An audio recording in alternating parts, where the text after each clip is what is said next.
ಏನ್ ಮಚ್ಚ ಫೋನೇ ಇಲ್ಲ. ನಿನ್ ಫೋನ್ ತೆಗ ನಾಯಿ ಮರಿ. ಫ್ರಸ್ಟ್ರೇಷನ್ ಆಯ್ತೈತ್ ನಂಗೆ. ಯಾಕೆ ಮಚ್ಚ ಏನಾಯ್ತು? ನಮ್ ಫ್ರೆಂಡ್ ಒಬ್ಬ ಗೋಳಿ ಮಗ ಬೆಳಗ್ಗೆ ಫೋನ್ ಮಾಡ್ಬಿಟ್ಟು ಮಚ್ಚ ಬೇಗ ಬಾ ಬಾಡಿಲಿ ಒಂಥರ ಆಗ್ತಿದೆ ಹಾಸ್ಪಿಟ್ಲ್ ಹೋಗ್ಬೇಕು ಅಂದ. ಸರಿ ಅಂತ ನಾನು ಹೋಗ್ಬಿಟ್ಟು ಹಾಸ್ಪಿಟ್ಲ್ ಕರ್ಕೊಂಡು ಹೋದೆ. ಅಲ್ಲಿ ನೋಡ್ರೆ ಆ ಗೋಳಿ ಮಗ ಡಾಕ್ಟರ್ ಹತ್ರ ಹೋಗ್ಬಿಟ್ಟು ಸರ್ ನಂಗೆ ದಿನಕ್ಕೆ 3 ಸತಿ ಮಾತ್ರ ಹೊಟ್ಟೆ ಇಸ್ತದೆ ಅಂತವನೆ. ಯಾವ ಇವೆಲ್ಲ?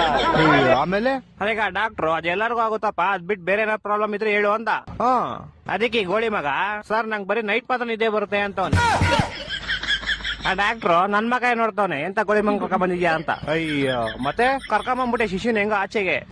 ಆಚೆ ಬಂದ್ಬಿಟ್ಟು ಶಿಶು ಹಾಸ್ಪಿಟ್ಲ್ ಎಲ್ಲ ಫುಲ್ ನೋಡ್ಬಿಟ್ಟು ಮಚ್ಚ ಈ ಹಾಸ್ಪಿಟ್ಲ್ ನಂಗೆ ತುಂಬಾ ಸ್ಪೆಷಲ್ ಅಂದ. ಏನೋ ಸ್ಪೆಷಲ್ ಅಂದ್ರೆ ಮಜಾ ಈ ಹಾಸ್ಪಿಟಲ್ ಹುಟ್ಟಿದ್ದು ಅಂದ. ಅದ್ರಲ್ಲಿ ಸ್ಪೆಷಲ್ ಐತಂತೆ. ನಾನು ಸೇಮ್ ಕ್ವಶನ್ ಕೇಳ್ದೆಪ್ಪ. ಮಚ್ಚ ನಾನ್ ಚಿಕ್ಕ ವಯಸ್ಸಲ್ಲೇ ಹುಟ್ಬಿಟ್ಟೆ ಅದೇ ಸ್ಪೆಷಲ್ ಅಂತ.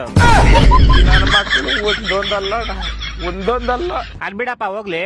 ಮಚ್ಚ ಹುಟ್ಟಿದ ತಕ್ಷಣ ನಂಗೊಂದ್ ಸೀಕ್ರೆಟ್ ಗೊತ್ತಾಯ್ತು ಅಂದ. ಏನ್ ಸೀಕ್ರೆಟ್ ಅಂದ್ರೆ ಮಚ್ಚ ಹುಟ್ಟಿದ ತಕ್ಷಣ ನೋಡ್ತೀನಿ ನೋಡಿದ್ರೆ ನಮ್ಮ ಅಮ್ಮ ಲೇಡೀಸು ನಮ್ಮ ಅಪ್ಪ ಜೆಂಟ್ಸು ಅಂತ. ಹೊಟ್ಟೆ ಎಷ್ಟು ಉರ್ಸ್ತಾವ್ರು ಅಪಕ್ವತ್ನ ನೋಡಿದ್ರೆ. ಮಚ್ಚ ಬಂದ ತಾಳ ಅವನೇ ಬಂದ. ಮಚ್ಚ ಏನ ಮಚ್ಚ ಗಾಡಿ ಏನೋ ಪ್ರಾಬ್ಲಮ್ ಆಗ್ಬಿಡೈತ್ ಮಚ್ಚ.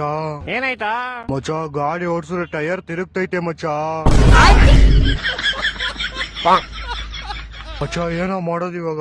ಮಚ್ಚ ಇದು ಇಲ್ಲೆಲ್ಲೂ ಆಗಲ್ಲ. ಏರೋಪ್ಲೇನ್ ಟೈರ್ ರಿಪೇರಿ ಮಾಡ್ತಾರೆ ಗೊತ್ತಾ, ಅಲ್ಲೇ ಹೋಗ್ಬೇಕು. ಅಲ್ಲಿಗೆ ಫೆಬ್ರವರಿ 30ನೇ ತಾರೀಕು ಹೋಗೋಣ ಸರಿನಾ?